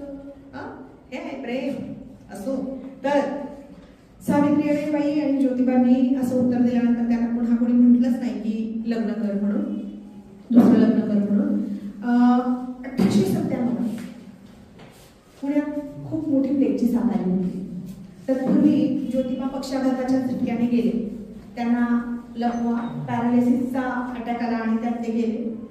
पण ज्योतिबांना शेवटच्या क्षणी सावित्रीबाईंनी शब्द दिला होता की तुम्ही आणि मी सुरू केलेलं काम नेटाने आणि जोमाने मी सुरू ठेवेन. सत्यशोधक समाजाची स्थापना ज्योतिबांनी आणि सावित्रीबाईंनी केली होती, ते काम मी सुरू ठेवेन. ज्योतिबा गेले तेव्हा त्या होत्या 60 वर्षांच्या. असं शव ठेवले आहे ज्योतिबांचं समोर. सगळं दुःखी वातावरण आहे. 60 वर्षांच्या सावित्रीबाई भिंतीला पाठ टेकून बसल्या, विषण्ण शून्य होऊन. आणि तितक्यात त्यांच्या कानावर भांडणाचा आवाज आला. कोण भांडतंय बरं एवढ्या दुःखाच्या प्रसंगी? पाहिलं तर सावित्रीबाईंचे पुतणे आणि सावित्रीबाईंचा दत्तक पुत्र यशवंत यांच्यामध्ये वाद, भांडणं, वाचावाची चालली. कशासाठी? तर ज्योतिबांचे पुतणे म्हणत होते तू अनवरत संतती आहे, त्यांचा काय पोटचा मुलगा आहेस का? तू टिटवं पकडायचं नाही. आता काय टिटवं म्हणजे काय? मृत व्यक्तीच्या समोर ते मडकं घेऊन चालतात ना, ते म्हणा मॅडम मडकं तर पकडायचं, तो कुणी पकडावं? असं नाही. हिंदू धर्मात अशी काही मान्यता आहे, आता कितपत आहे मला माहित नाही, पण त्यात तेव्हा होती, जो टिटवं धरून चालेल त्या शवासमोर तो त्या मृत व्यक्तीच्या संपत्तीचा वारसदार. पैसा बोलता है. म्हणून भांडणं चालली होती. ते म्हणायचे की आम्ही तुला टिटवं धरू देणार नाही. आणि तो म्हणत होता नाही, तुम्ही पुतणे आहात, मी मुलगा आहे त्याचा, मी धरणार टिटवं. आणि मग हे सगळं सुरू असताना सावित्रीबाईंना पती वारला तेव्हाही बंड करावं लागलं. क्रांतिज्योती का म्हणतात त्यांना, त्यामुळे त्यांना उठावं लागलं, बंड करावं लागलं. सावित्रीबाई उठल्या, पुन्हा पदर कमरेला खोचला, पुढे आल्या आणि म्हणाल्या बंद करा ही भांडणं, इथे माझी शेडची गेली आणि तुम्हाला कसं सुचतंय टिटव्याचं टिटवं मी धरीन. सावित्रीबाईंना तेव्हा क्रांती करावी लागली. आणि त्यापूर्वीचा इतिहास सांगतो की असं कुणीही आपल्या मृतपतीच्या समोर काय पण कोणत्याही मृत व्यक्तीच्या समोर टिटवं धरलेलं नव्हतं. आणि सावित्रीबाईंनी टिटवं धरलं आणि सावित्रीबाईंनी ज्योतिबांच्या शवाला अग्नी सुद्धा दिला. खूप मोठी क्रांती आहे. हे माहित होतं का आपल्याला? हे माहित पाहिजे आपल्याला. तर सावित्रीबाईंनी क्रांतीच केली आहे, बंडच केलंय, म्हणून त्या आदर्श असल्या पाहिजे आपल्या. त्यांनाच त्या आता मला कल्पनाच करवत नाही आपण कुठे असतो काय असतो. जे घडलंय, जे आहे, जे काल्पनिक नाहीये, त्यांनी उभारलेली शाळा तिथं आहे, इतिहास सांगतो आहे, इतिहासात दस्तऐवज आहे, त्या गोष्टींवर आपण विश्वास ठेवला पाहिजे. आपण कोणत्याही काल्पनिक गोष्टींवर विश्वास ठेवायला नको. म्हणून माझ्या लेखी सावित्रीबाई आहे ज्ञानदेवता. देवता नाहीये, त्या माणूस आहेत आपल्यासारख्या, पण काय त्या महामाता आहेत. त्या महापुरुष असतात. तर सावित्रीबाईंनी शवाला अग्नी दिला. 1897 मध्ये खूप मोठी प्लेगची साथ आली आणि माणसं मरत होती. प्लेग कशामुळे होतो? आता मी शेवटाकडे येते. प्लेग कशामुळे होतो? प्लेग कशामुळे होतो? विज्ञानाचे विद्यार्थी आहे का? बरं नसतील तरी माहित पाहिजे ना. हे प्लेग कुणामुळे होतो? उंदरांमुळे होतो. उंदरांच्या अंगावर ज्या पिसवा असतात, हा पिसवा माणसाला चावतात आणि याला भयंकर ताप भरतो. हा ताप काही केल्या उतरत नाही आणि त्याच्या काखेत आणि जांघेत गाठी दिसू लागतात. आता प्लेग नामशेष झालाय. पण जिथे हायजीन नाही, स्वच्छता नाही, अशा गावकुसा बाहेरच्या वस्तीत, नाकारलेल्या लोकांच्या वस्तीत हे अधिक होत होतं. आणि या वस्तीमध्ये गावाची गावं मरून पडली या काळात. चिटपाखरू सुद्धा नव्हतं, गुरुढोरं मरण पावली सगळी. आणि अशा काळामध्ये सावित्रीबाईंनी आपल्या सत्यशोधक समाजाच्या कार्यकर्त्यांना बरोबर घेतलं, पायाला भिंगरी बांधली, यशवंताला बोलवून घेतलं आणि माळरानावर, ससाण्याच्या माळरानावर तात्पुरता दवाखाना थाटला. सावित्रीबाई रुग्ण घेऊन जायच्या प्लेग बाधित, त्याच्यावर यशवंता इलाज करायचा. असं चाललं होतं. सावित्रीबाई एकदा दलित वस्तीत गेल्या. इथे पाहिलं तर एक बाई हंबरडा फोडत होती, कळकट मणकट पटकुरावर तिचं 7-8 वर्षाचं लेकरू पडलेलं होतं, त्याला प्लेगची बाधा झाली होती, त्याचं नाव पांडुरंग. पांडुरंग शेवटच्या घटका मोजत होता जणू काही. सावित्रीबाईंना स्वतःचं अपत्य नसलं तरी त्या बाई होत्या, त्या आई नसल्या तरी, आणि बाईकडे ते उपजत असतं माया ममता. सावित्रीबाईंनी त्या पांडुरंगाला आपल्या पाठीवर घेतलं, आतासारखी वाहने नव्हती, आणि सावित्रीबाई सुसाट वेगानं धावत सुटल्या कुठे? यशवंतानं जिथं त्या माळरानावर दवाखाना ठाटला होता तिथं, आणि तिथं त्यांनी त्या मुलाला खाटेवर टाकलं, त्याच्यावर यशवंतानं लगोलग इलाज केले, पांडुरंग वाचला. पण हाय रे दुर्दैव, सावित्रीबाईंना प्लेगची लागण झाली. सावित्रीबाईंवर पण इलाज केले, पण सावित्रीबाईंचा ताप काही उतरला नाही, आणि शेवटचा श्वासही सावित्रीबाईंनी समाजासाठी घेतला. म्हणजे ज्योतिबांना जे वचन दिलं होतं की मी आपलं समाजकार्याचं काम शेवटच्या श्वासापर्यंत करेन, ते त्यांनी खरं केलं. सावित्रीबाई गेल्या. सावित्रीबाई असेपर्यंत त्यांना खडे दगडगोटे मारले, शिव्या दिल्या अश्लाघ्य, त्यांचा छळ केला, त्यांना त्रास दिला. आज सावित्रीबाईंच्या नावानं विद्यापीठ आहे, त्याच पुण्यात, ज्या पुण्यात त्यांच्यावर शेणा मारायचा मारा झाला. तुम्ही ते उंच पुतळा पाहिला का रे? आता अलीकडे बसवलाय सावित्रीबाईंचा. विद्यापीठात गेलात का? यांची सहलच काढावी विद्यापीठामध्ये. ज्या विद्यापीठात आपण शिकतो ना ते विद्यापीठ तरी मुलांना माहित पाहिजे. फार सुंदर आहे, आणि मुख्य इमारत तर प्रचंड सुंदर प्रेक्षणीय आहे, पाहण्यासारखी. इंग्रजांच्या काळात ते कलेक्टरचं घर होतं तेव्हा, फार सुंदर आहे. आवाज एवढा मोठा आहे, आपले विभाग अशी जवळ आहे, तिथल्या एका विभागातून दुसऱ्या विभागात जायचं तर ऑटोने जावं लागतं, एवढे दूर आहे, एवढा मोठा एरिया आहे तो. तर कधीतरी बघा विद्यापीठात गेला तर हेतू दहा जा. तर सावित्रीबाईंचा उंच पुतळा आहे. तर किती फुटाचा मला आठवत नाही आता, पण मी गेले होते एका कार्यालयीन कामासाठी. एका संध्याकाळी त्यांच्या डोळ्यात डोळे घालून पाहत राहिले, खूप वेळ बघत राहिले, अश्रू वाहत होते. ती बाईने माखात उभी आज तिथं जिथं त्या बाईला नाकारलं होतं पुण्यात. केवढा मोठा विजय, हा शिक्षणाचा विजय, हा ज्ञानाचा विजय, हा सचोटीचा विजय, हा जिद्दीचा विजय. आणि आपल्या भारतात घडतं, भारतात जाऊ दे आपल्या महाराष्ट्रात घडतं. म्हणजे म्हणतात की स्त्री स्वातंत्र्याचा जाहीरनामा 1975 मध्ये निघाला अमेरिकेत वगैरे, तर मी म्हणते नाही, तो 3 जानेवारी 1831 मध्येच निघाला होता, जेव्हा माझी माय सावित्री इथे जन्माला आली. हा स्त्री स्वातंत्र्याचा जाहीरनामा. तर सावित्रीबाईंचा हा सगळा प्रवास निवडून मी सांगितलाय. तुम्हाला काय व्हायचंय आणि काय नाकारायचंय तुम्ही ठरवा. नाकारण्यासारखं तर काहीच नाहीये, पण आपण कसं घडलं पाहिजे तेवढे उत्तुंग कदाचित आपण होणार नाही होत, पण काही गोष्टी तर आपण घेऊ शकतो. नाहीच काही तर भाषण कसं असावं कदाचित रटाळ होणार नाही याची मी काळजी घेतली. झालात तर तुम्ही बोर, कंटाळा आला? अजिबात नाही, ती काळजी मी गोष्टीच सांगितल्या ना तुम्हाला. एका प्रसंगातून पुढच्या प्रसंगात नेलं. खूप काही भारीगिरी बोलत नाही मी, खरं बोलते, जरा बरं बोलते, एवढंच. तर सावित्रीबाईंचा हा सगळा प्रवास आपण पाहिला. जिजाऊंवरही असंच मी पूर्ण चरित्र सांगते जिजाऊंचं. जिथं ज्या पुण्यात गाढवाचा नांगर फिरवला होता, त्या पुण्यात ओसाड आणि उद्ध्वस्त पुण्यात एक बाई आपल्या 6 वर्षाच्या पोराला घेऊन येते आणि त्याला स्वराज्याचं स्वप्न दाखवते, उत्तुंग एवढं मोठं. मी तर म्हणते शिवाजी महाराजांपेक्षा पण खूप मोठ्या होत्या जिजाऊ, खूप मोठ्या. ज्या शिवबांना घडवतात त्या किती मोठ्या असते. तर हे आपण महापुरुषांना वाचलं पाहिजे, आपण चरित्र वाचले पाहिजे. मी माझी जडणघडण तिथून झाली, मी चरित्र वाचते. किती प्रसंग आले, आणि आयदानसारखं चरित्र आहे उर्मिला पवारांचं. माझ्या आयुष्यामध्ये टर्निंग पॉईंट आहे. आयदान वाचलं मी 2010ला, माझा PhDचा विषय मिळाला. मी उर्मिला पवारांना भेटले, छान मैत्री झाली आमची, खूप शिकतो. आणि एक लक्षात ठेवा, आपले मित्र आणि मैत्रिणी नेहमी आपल्यापेक्षा मोठे पाहिजे. आपले मित्र मैत्रिणी आपल्यापेक्षा वयाने मोठे पाहिजे. माझ्या 70 आणि 80 वर्षाची मैत्रिणी आहेत, भारी आहे. मी लवकर डेव्हलप होते असं मला वाटतं. माझ्या स्वार्थासाठी जाऊन बसते त्यांच्यात. आधी गड्यात जाऊन बसायचे, काय कळू न म्हणून. हळूहळू गोष्टी कळू लागल्या, समजू लागल्या. आपला वैचारिक स्तर उंचावतो, त्यांचे अनुभव जास्त असतात, ते अनुभव सांगतात आपली लवकर जडणघडण होते. समवयस्कर मित्रमैत्रिणीपेक्षा मोठ्या मित्रमैत्रिणींमध्ये राहा. ते काय विचारी आदान प्रदान करत बघा, ते काय वाचतात, कसे असं मला हे माझ्या अनुभवाने दिलंय, मी ते तुमच्या जोडी पदरात खिशात टाकून चाललेली आहे. ते स्वीकारा, ते अंगीकारा एवढी विनंती करेन. जाता जाता फक्त एक कविता इथे ठेवेन, मैं स्त्री हूँ.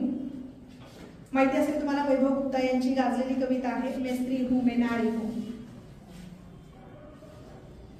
आणि मग आपण थांबूया. बरोबर 1 तास मी बोललेले आहे मला असं वाटतं.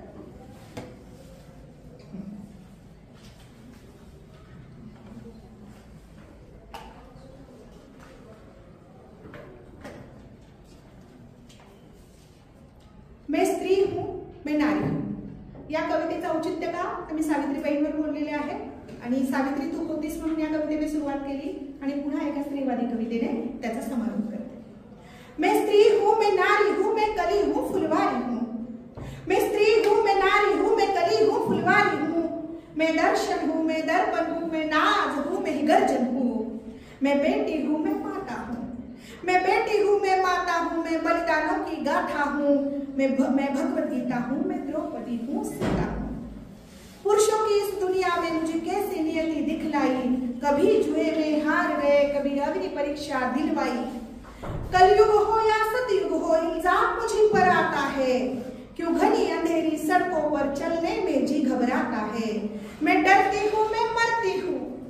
मैं डरती हूँ मैं मरती हूँ. जब सफर अकेले करती हूँ, डर का साम्राज्य बढ़ता है. कोई साया पीछा करता है. मेरी मुट्ठी बंध जाती है. मेरी मुट्ठी बंध जाती है. दिल की धड़कन बढ़ जाती है तरल पसीना माथे पर. दिल में मेरे घबराहट है. जाने किसका साया है, जाने किसकी आहट है. अंधेरे में उन हाथों ने मुझको बाहों में बीच लिया. एक ने मुंह पर हाथ रखा और एक ने आंचल खींच लिया. नारी के सम्मान को मिलकर तार तार सा कर डाला. मर्यादों के आंचल को फिर जार जार सा कर डाला. मारा है मुझको पीटा है, बालों से मुझे घसीटा है. आठवा निर्भया आठवा कोपर्डी आठवा खैरलांची आठवा. मारा है मुझको पीटा है, बालों से मुझे घसीटा है. फिर मानवता के उन सारी सीमाओं को तोड़ दिया. उन घनी अंधेरी सड़कों पर मुझे तड़पता छोड़ दिया. सन्नाटे में चीख रही थी, खून से लथपथ हो गया. सबने तस्वीरें खींची, कोई मदद को ना आया. कोई मदद करो, कोई मदद करो. ए चीख चीख कर चीख भी मुझसे रूठ गई. जब होश में आई समाज की बातें सुनकर मैं तो टूट गई. परिवार की बदनामी होगी, सब यही मुझे समझाते हैं.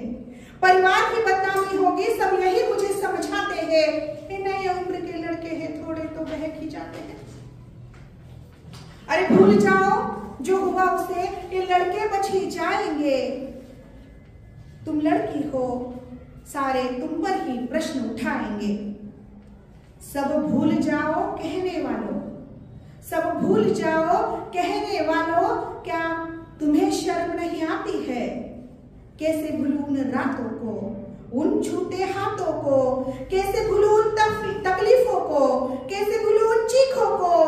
मेरे शरीर की चोट तो बस कुछ दिन में ही भर जाएगी, लेकिन मन की पीड़ा सारी उम्र साथ रह जाएगी. सब भूल जाओ कहने वालों, याद रखो ये आखिरी गलती आपकी भी हो सकती है. कल सड़क पे बेसुध बहन या बेटी आपकी भी हो सकती है. और इस एहसास से बढ़कर कोई दर्द नहीं हो सकता है. जो नारी का अपमान करे वो मर्द नहीं हो सकता है.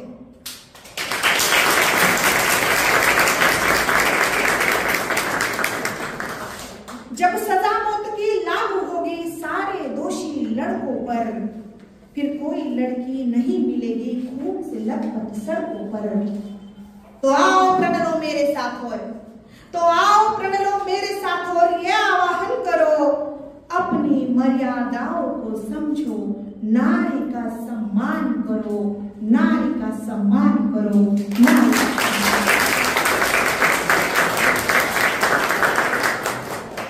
आपल्या आयुष्यात आलेली स्त्री कुणाची तरी बहीण आहे, आई आहे, काकू आहे, वहिनी आहे, आजी आहे, मामी आहे. ती फक्त मादी नाहीये, ती स्त्री आहे आणि तिचा आदर केला पाहिजे. एवढं लक्षात ठेवू आपण. सिर्फ हंगामा खड़ा करना ही मेरा मकसद नहीं, मेरी कोशिश ये है कि सूरत बदलनी चाहिए. आग तेरे सीने में ना सही, मेरे सीने में सही, हो कहीं भी मगर आग जलनी चाहिए. ये सूरत बदलनी चाहिए, ये सूरत बदलनी चाहिए. दुष्यंत कुमारांच्या या सुंदर ओळी आहेत. मला इथे आमंत्रित केलं रणदिवे मॅडम, आदरणीय सर, इथले प्राचार्य आणि सर्व शिक्षक वृंद आणि तुम्ही विद्यार्थी मित्रांनो, खरोखर मला आज बोलण्याचा आनंद मिळाला इथे.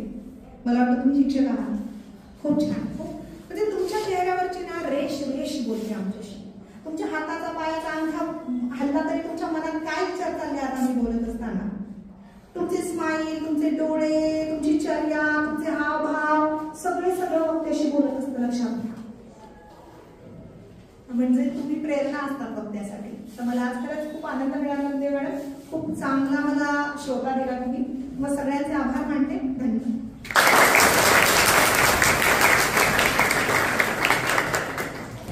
धन्यवाद मॅडम. मॅडमने खरंच खूप छान असं हे सांगितलेलं आहे त्यांना. यानंतर मी वाणिज्य विभागाच्या एन.डी. काळे मॅडम यांना विनंती करते की त्यांनी आभार प्रदर्शन करावे.